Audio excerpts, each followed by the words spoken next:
Hey everybody, how's it going? My name is Tyson, and today we're diving into the world of workflows inside of ClickFunnels 2.0. Specifically, we're going to be covering how to set up workflows and connect them to pages and funnel hubs, more importantly, inside of the platform here.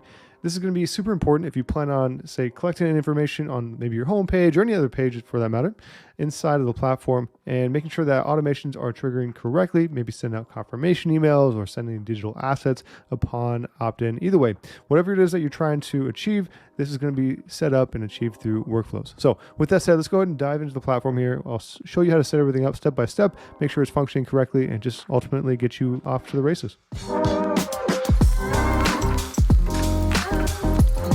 Okay, we're inside ClickFunnels 2.0 now, starting off on my dashboard inside of the platform. Now from here, let's go ahead and click on sites within the left-hand navigation, and we'll head to pages right here. Okay, once that loads, we will be able to do this for every single page. I just want to start off by saying that we can do this for standalone pages, theme pages, site pages, and I prefer to do it for like home pages and any theme pages like that. But again, you can do it for any of them.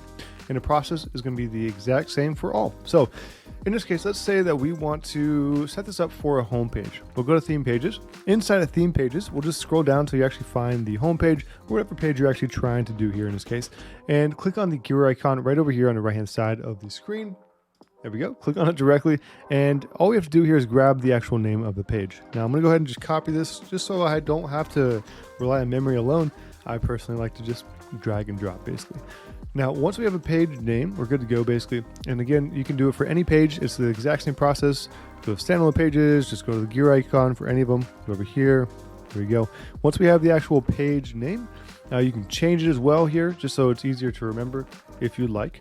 I personally like to go through and adjust my theme pages, such as like the home page, just so I know which one is which.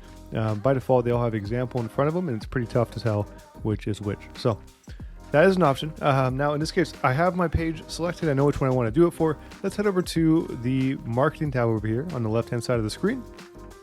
There we go. Once it loads, we're going to go ahead and click on add new workflow. Okay, now we'll go ahead and just give this guy a name. We'll call it the home page workflow example. There we go. Okay, now let's go ahead and select the run type. Now by default, I usually will always go to run only once, or once per contact rather. But you do have the option here to run multiple times per contact, either simultaneously or back to back.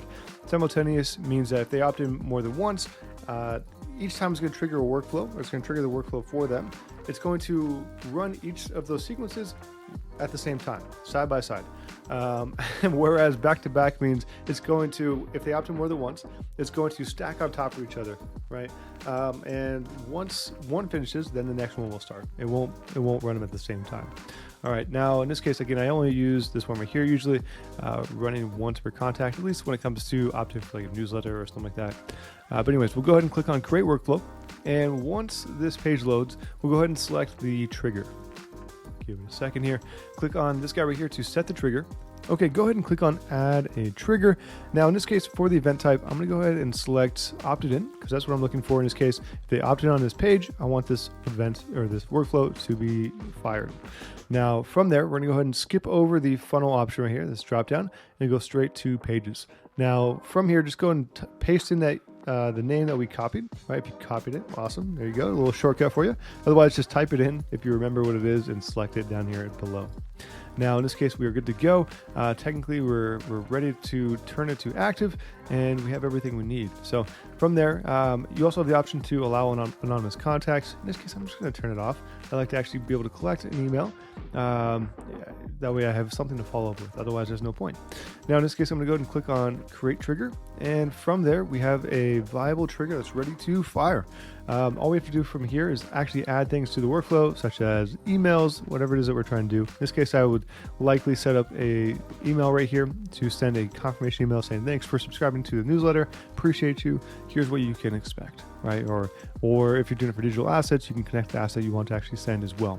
But anyways, totally up to you from there. I do have another video going over workflows entirely if you want a little bit of an overview as far as how everything works and the different options here.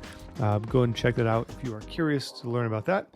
But otherwise, once you're ready to go and you have everything in place for your email sequence here, or your workflow sequence, go ahead and just click off the left-hand side or click on the X here, and then make sure the status is turned on. There we go. Click on enable, and after that, you are all set to go. Okay, this guy will now trigger when someone opts in inside of that page, whatever it is, or whatever page you actually selected here. Okay, hopefully this helps, guys. That's all there is to it. If you have any questions on anything, please feel free to leave it in the comments below. I'm more than happy to help answer anything or clarify as best I can.